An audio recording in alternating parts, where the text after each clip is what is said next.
జగన్మోహన్ రెడ్డి ముఖ్యమంత్రి అయినప్పటి నుండి పేదల భూములను బకాసురులాగా దోచుకుంటున్నారని ఆరోపించారు టీడీపీ నేత ధూళిపాళ్ల నరేంద్ర. దళితుల భూములకు ఆర్డినెన్స్ తీసుకువచ్చి అమ్ముకునే వెసులుబాటు కల్పించారన్నారు. ఈ ఆర్డినెన్స్ ను అడ్డం పెట్టుకుని పేదలను భయపెట్టి బెదిరించి వేల కోట్ల విలువైన భూముల్ని కొట్టేస్తున్నారని ఆరోపించారు.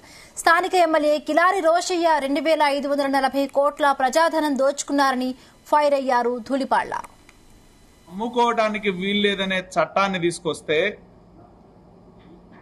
జగన్మోహన్ రెడ్డి ఇవాళ దళితుల పేరు మీద ఆర్డినెన్స్ నెంబర్ 9 తీసుకొచ్చి ఏదైతే దళితులు తమ యొక్క ఆర్థిక అవసరాల కోసం తమకి అసైన్ అయిన భూముల్ని అమ్ముకోవచ్చు, భూములను గాని ఇళ్ల పట్టాలను గాని అమ్ముకోవచ్చు అనే ఒక జీవోని తీసుకురావడం, ఆర్డినెన్స్ తీసుకురావడం జరిగింది.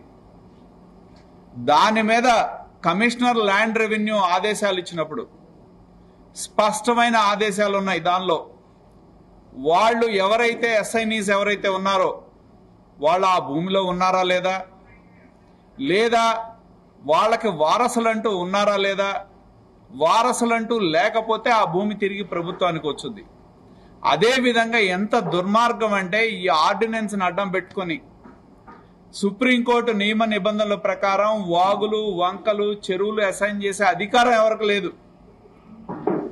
కానీ ఇవాళ అధికార పార్టీకి సంబంధించిన నాయకుల చేతుల్లోకి వాళ్ళు ఎప్పుడైతే గవర్నమెంట్ ఈ జీవోని తీసుకొచ్చిందో, ఆర్డినెన్స్ తెచ్చిందో, వాళ్ళ అధికారంలో ఉన్న వాళ్ళకి ముందే తెలుసు కాబట్టి ఆ పేదల్ని భయపెట్టి బెదిరించి ఆ భూములు తమ చెప్పు చేతలో తెచ్చుకొని వాటిని ఈ జీవో తీసుకురావటం, 22A కింద ప్రొహిబిటరీ లిస్ట్ లో ఉన్న ఈ భూముల్ని తొలగించడం, వెంటనే అధికార పార్టీ నాయకులు బినామీలు